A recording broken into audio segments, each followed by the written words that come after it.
Welcome, everyone. Thank you so much for joining me. My name is Angus. I'm live streaming here from the Stryd headquarters in Boulder, Colorado, and we have some really sweet workouts to talk about today and some really great tips on how to incorporate these workouts as part of our Workout of the Week collection into your training routine. So this workout of the week, it's called the Summer Sunset Workout Series. And our motivation behind that is now as summer's coming to the close here, what are some workouts you can add as you transition from the some kind of that summer training season and then that fall racing season. So the itinerary for today, we're going to be talking about that new summer sunset series. We're going to be talking about the benefits of each workout, reasons to add kind of a down week, and these workouts are intended to kind of be added as part of that down week or kind of a build week as part of your training routine. And then how to add the workouts, what's the right way to incorporate these in, and then just a few other tips on how you can aid recovery and be looking at those key stride metrics to help aid that down week and prepare for those kind of harder summer, some of those harder fall training blocks you prepare for that fall race. So the Summer Sunset Workout Series, wrap up your summer training with these dynamic workouts here. And we have four new workouts as part of that Workout of the Week collection. We have that Sunset Send Off, that's a fartlek workout. We have the Summer Salute, a tempo workout. Sundown Surge, another tempo, a fartlek run there. And then Sunset Send Off, which is an interval. Um, and we did build these workouts to be kind of added as part of a down week, coming up off of those hard summer training weeks and moving into kind of the fall racing season. It's so critical to add that down week to kind of recharge and refresh and prepare for that final push for your fall race, fall marathon. So number one here, what is the benefit of a down week? And that is first the absorb the training benefits. So a down week allows the body to fully adapt to the stress of previous training. During those intense training blocks, the body is constantly breaking down, and this down week is key to rebuilding. A lower volume week provides the time needed for that super compensation when the body not only recovers but improves beyond its previous levels. So you can go into the next training week with even higher RSS scores, even more intensity, and soak in that fitness gained over the summer months and super compensate for that fall racing. So the second reason for that down week is dial in on recovery. The accumulated fatigue can kind of mask fitness gains when you're really pushing hard in those summer training weeks. It looks like, oh, I'm getting tired, I'm not getting better. But when you add in that down week, those fitness gains can start to display themselves by reducing that volume. Runners can better assess their true fitness level. And this is where metrics like strides, running stress balance can really come in, letting that running stress balance come to that positive level, kind of that performance category. This can really help prepare you for that.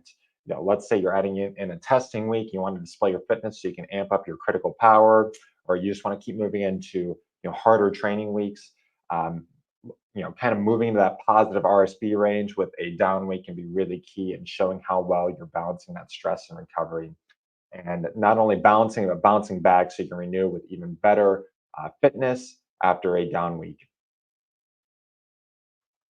The third benefit of adding that down weekend is refreshing before resuming. And this is really specifically talking about that mental fatigue because mental fatigue can be just as real as physical fatigue. A down week kind of allows runners that psychological break, reducing the risk of burnout and reinvigorating that motivation for the next training block. I know I experience this all the time when I'm training really hard. Let's say I put in 3 or 4 weeks of really hard training. That mental fatigue really starts to kick in. I know I'm going to need that down week so I can kind of mentally renew and really focus myself for even harder workouts ahead. That final week of the training, I'm like, I don't know if I can keep doing this. I don't know if I can push hard again for an even more challenging workout in 2 weeks. But once I get to that down week, I'm mentally recharged. I know, yes, am capable. I am capable of pushing even harder.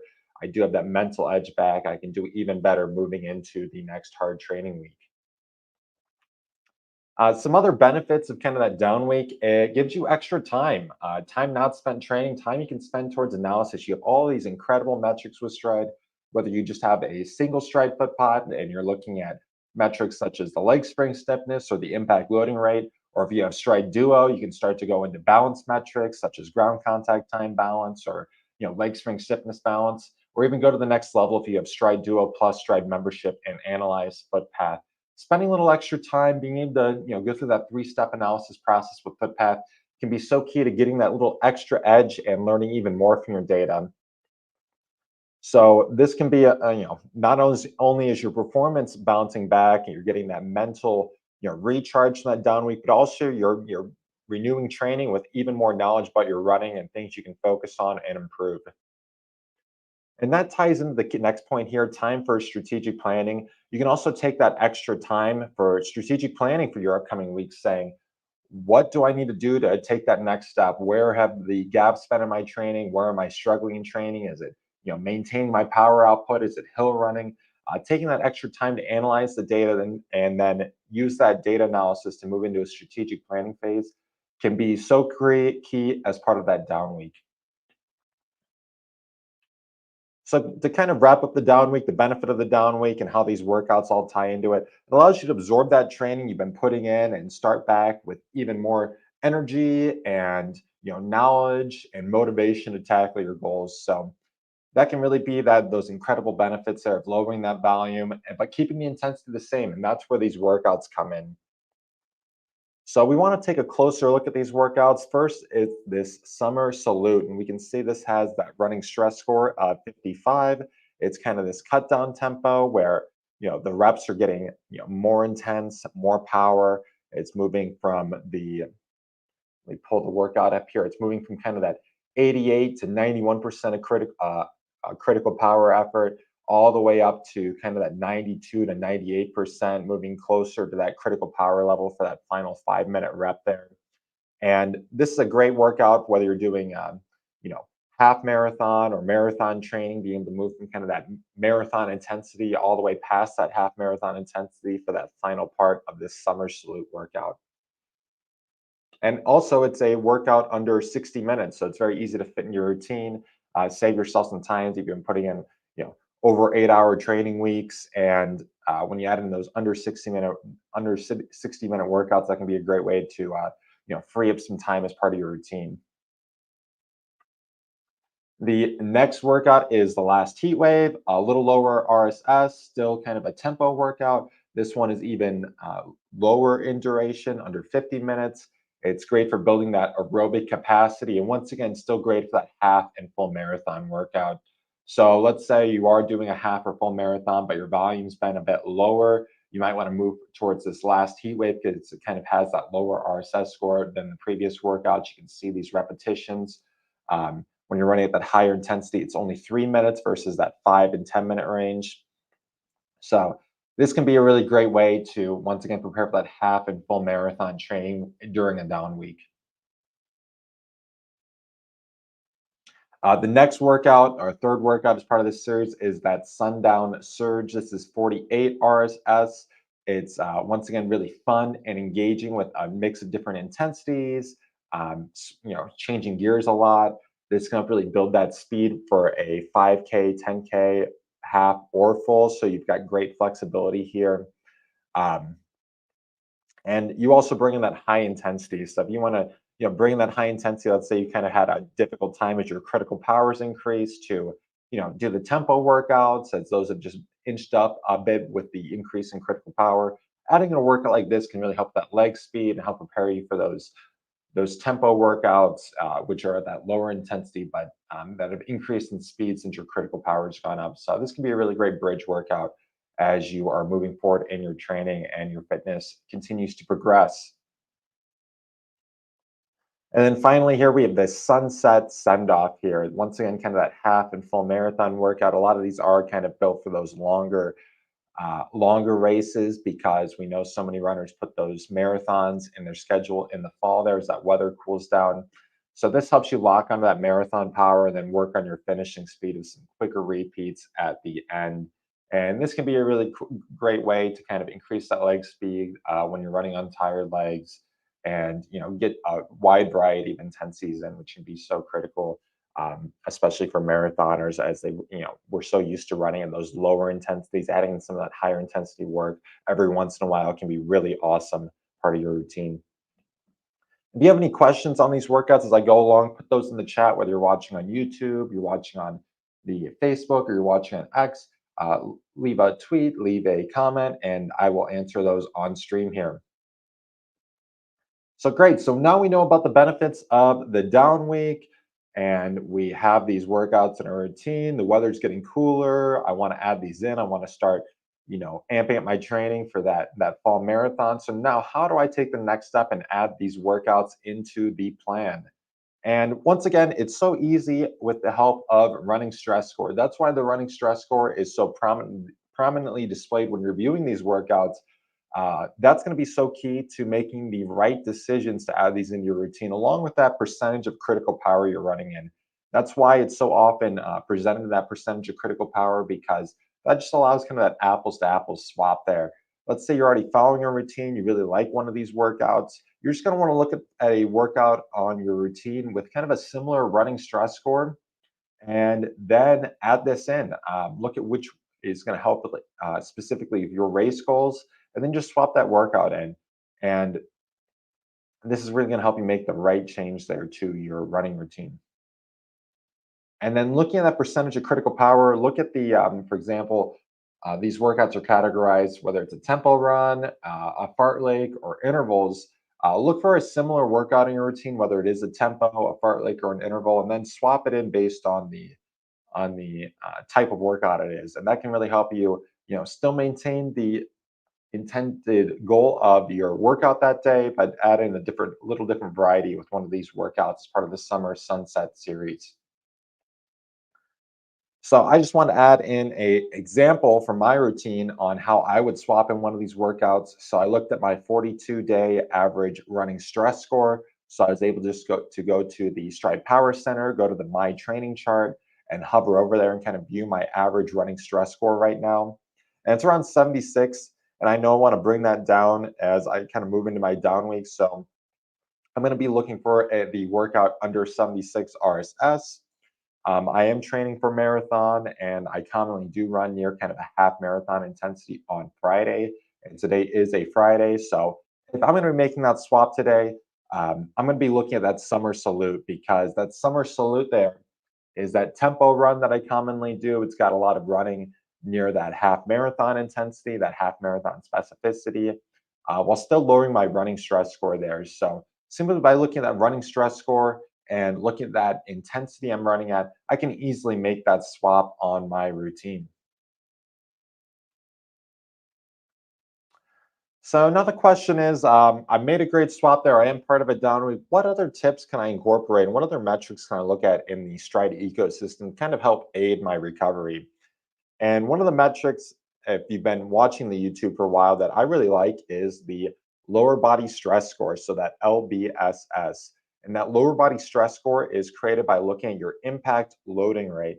That impact loading rate is kind of the stress being placed on the impact being absorbed by the lower half of the body, right? Kind of from the waist down there. And one of the ways impact loading rate greatly increases and LBSS increases is running downhill. So if I want to kind of lower my lower body stress score without changing my routine too much, I want to start looking for routes near me that kind of have flat ground or uphill running. If I'm running on flat ground or just purely uphills, this allows me to kind of keep that intensity high while keeping the lower body stress score low, especially running uphill there where my power can be high. I can still be getting a great training effect, but my impact loading rate is going to be lower. And this will help bring that LBSS down and kind of lower that mechanical stress in the body, which can be a great thing during a down week, especially if my the lower half of my body is really suffering. I feel like okay, I'm potentially training towards an overuse injury. Keeping that lower body stress score can be really, really key.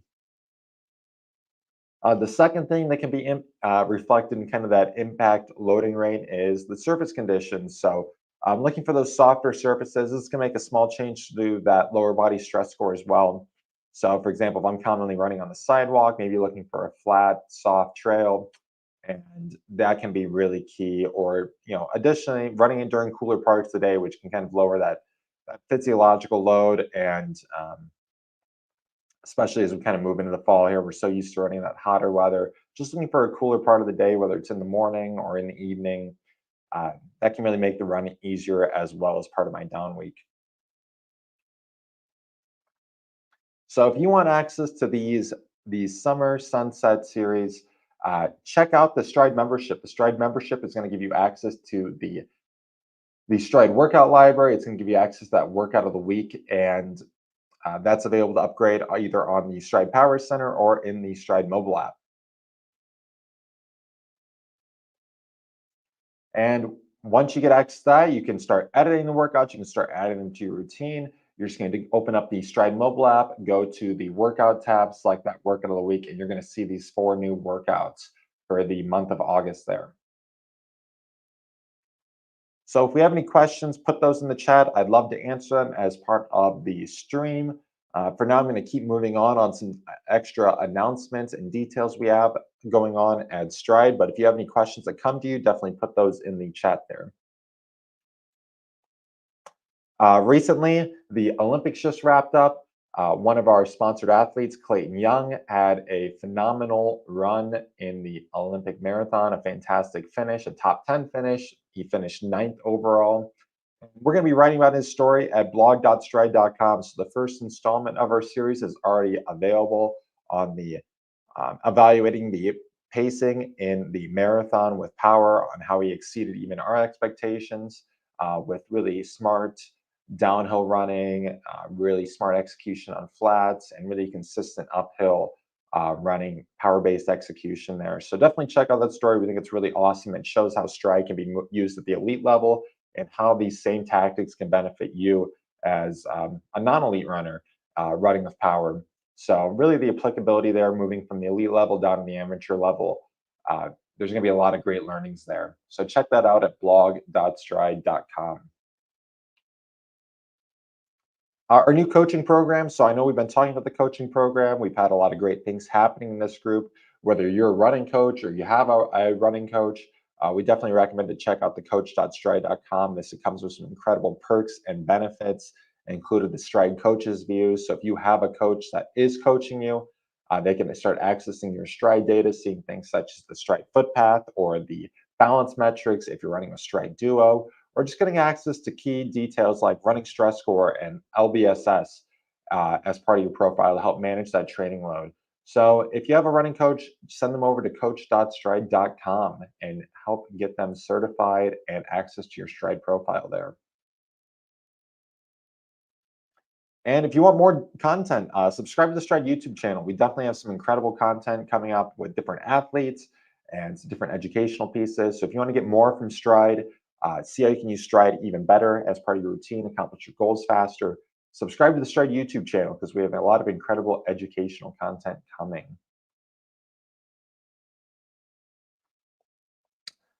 We have a comment from Nando saying, I'm training for Chicago Marathon in 58 days. Last year, using Stryd to help me get a personal record. It took me 12 years to break my personal record. And we're going to be at the Chicago Marathon. We're going to be officially announcing that soon. So I hope to see you there, Nando. Come see us at the expo. I'm sure you will. We're going to have the Stryd booth there helping check over people's race plans, showing off new technology, showing off features of Stryd you might not have known, and also just see the Striders in person. We love meeting all the Stryd runners in person. We love these stories. They're so inspirational for us. This is what motivates us on a daily basis, is delivering for you. Of course, we're all passionate runners ourselves at Stryd. So whenever we can help you accomplish your goal, that definitely brings joy to us. So we hope to see you there, Nando, and help you set even another personal record. That'd be our goal. So come see us, and we will help look at your race plan, and I'll be there, and we can't wait for it.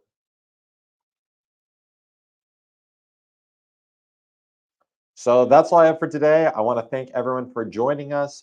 We'll see you next time with even more details on Stryd.